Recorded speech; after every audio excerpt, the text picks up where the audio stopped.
ভিডিওটা only for যারা Python programme শিখতে চান এবং পাইথন প্রোগ্রাম শিখে ইথিক্যাল হ্যাকিং করার ইচ্ছা আছে এরকম টাইপের তাদের জন্য বেশি প্রয়োজন, কিন্তু ওভারঅল সবার জন্য লাগবে। কি লাগবে সেটা? ধরেন আপনি একটা বিশেষ কাজে আছেন, কারো কম্পিউটারের আইপি অ্যাড্রেস জানার ইচ্ছা আছে। আপনি একটা স্ক্রিপ্ট বানাবেন পাইথনের সাহায্যে, যাতে সেই স্ক্রিপ্টের মাধ্যমে আপনি আইপিটা পেয়ে যান। ঠিক আছে?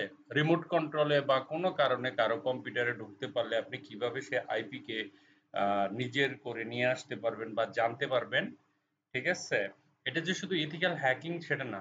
কারণ আপনার দেখা যাইতেছে অফিসে আপনি কাজ করতেছেন, আপনার ক্লায়েন্ট আছে অথবা স্টাফ আছে, আপনি সিনিয়র জুনিয়র হোয়াটএভার আপনার দরকার। আপনি গেছেন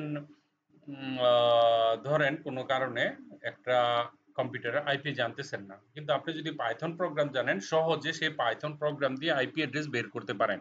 আমি সেই জিনিসটা দেখাচ্ছি। আপনাকে প্রথম যে জিনিসটা লিখতে হবে IMPORT import. IMPORT import space ওকে SOCKET কি লিখছি? সকেট। এগুলো জানেন সকেট কি ইত্যাদি। এখানে আসেন নিচে, এন্টার দিয়ে নিচে আসবেন। আসার পরে লিখবেন HOST, এটাকে বলা হয় host, NAME name, host name. তারপর একটা ইকুয়াল দিবেন, লিখবেন SOCKET, এটা হলো সকেট। সকেট আপনারা জানেন। Okay, dot get HOST host name. আমার হোস্ট নেম লাগবে, কোম্পানির কম্পিউটারের মালিক এর নাম, মানে কম্পিউটারটা যে নামে সেই নামটা লাগবে। পাইথনের সাহায্যে আমরা সেটাও নিয়ে আসতে পারবো। ওকে ওকে, একটা ভেরিয়েবল নেন, ধরেন আমার আইপি, মাই আইপি নিলাম, মাই আইপি দিয়ে ইকুয়াল। ঠিক আছে? এখন ওই যে উপরের যে অংশটা, এটা একটা ভেরিয়েবলে, আমি এটা একটা ভেরিয়েবলে ঢুকাই দিচ্ছি। ঠিক আছে? কি ঢুকাবো? SOCKET socket dot get HOST host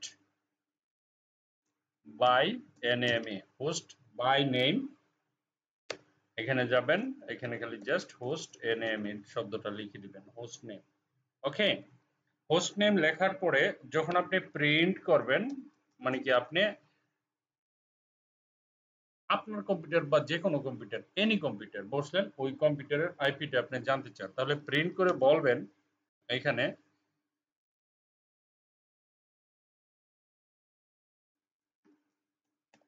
what is IP for this computer, what is IP for this computer।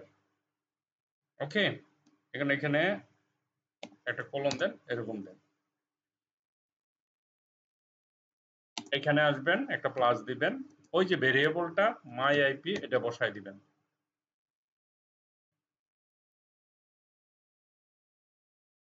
My IP, ঠিক আছে? এই যে এটা, এই ভেরিয়েবলটা বসাবেন এখানে। এইভাবে না লিখে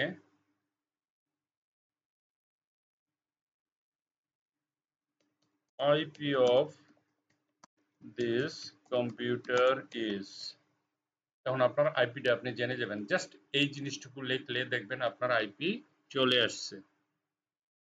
ঠিক আছে? এটুকু লিখলেই চলে আসবে। এই যে এতটুকু লেখার সাথে সাথে আপনার আইপি চলে আসবে। আপনি আপনার কম্পিউটারে এটুকু লিখে রান করবেন, রান করলে আইপি চলে আসবে। দেখেন আমি রান করে দেখাচ্ছি। সাপোজ ধরেন আমি এখানে রান করলাম, এই যে রান বাটনে ক্লিক করলাম, ক্লিক করার সাথে সাথে 192.168.0.104। এখন আমি আমার আইপি যদি এখানে জাস্টিফাই করি, দেখেন আমি যদি এখানে লিখি আইপি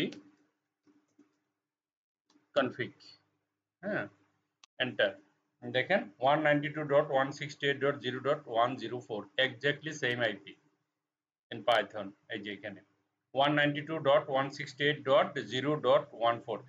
যারা এই যে প্রত্যেকটা বিট বাইট, এই যে চারটা কেন হইলো, আইপি নিয়ে যারা জানতে চান তারা পার্সোনালি বলবেন আমাকে, আমি আইপির গঠন প্রণালীগুলো সবগুলো বুঝিয়ে দিব, কিভাবে একটা আইপি গঠন হয়। ঠিক আছে? কম্পিউটারে কিন্তু আমরা কি শিখলাম? একটা পাইথন প্রোগ্রাম আজকে শিখে ফেললাম। এটা আপনাদের অ্যাসাইনমেন্ট। আপনারা এটা মুখস্থ করে ফেলবেন। এটা একটা প্রতি পদে পদে আপনাদের লাগবে যারা পাইথন প্রোগ্রামার। ঠিক আছে? পাইথন প্রোগ্রাম দিয়ে আপনি যেকোনো কম্পিউটারে রিমোটলি হোক আর নিজের কম্পিউটারে হোক যেকোনো কম্পিউটারে বসেন সেই কম্পিউটারের আপনি লগ ইনও করতে পারবেন। আপনি যদি পাইথন শিখেন যে কোনো কম্পিউটারে বসে সেটাতে হাজার পাসওয়ার্ড থাকলেও আপনি কিন্তু খুলে ফেলতে পারবেন যদি আপনি সেই কম্পিউটারে টাচ করার অনুমতি পান। অনুমতি দুই ভাবে হতে পারে, ফ্রেন্ড বন্ধ হতে পারে। হুম, আছে না, বন্ধুর কম্পিউটার দিল কিন্তু আপনার মনে তো খারাপ জিনিস, তখন আপনি ইচ্ছা করলে তার পাসওয়ার্ড ভেঙে দিতে পারবেন। অথবা আপনি রিমোটলি যদি কারো কম্পিউটার কোনো ওয়েবসাইটে ঢুকতে চান সেটাও আপনি করতে পারবেন যদি আপনি পাইথন প্রোগ্রামার হন। Thank you very much for watching this video. Bye by.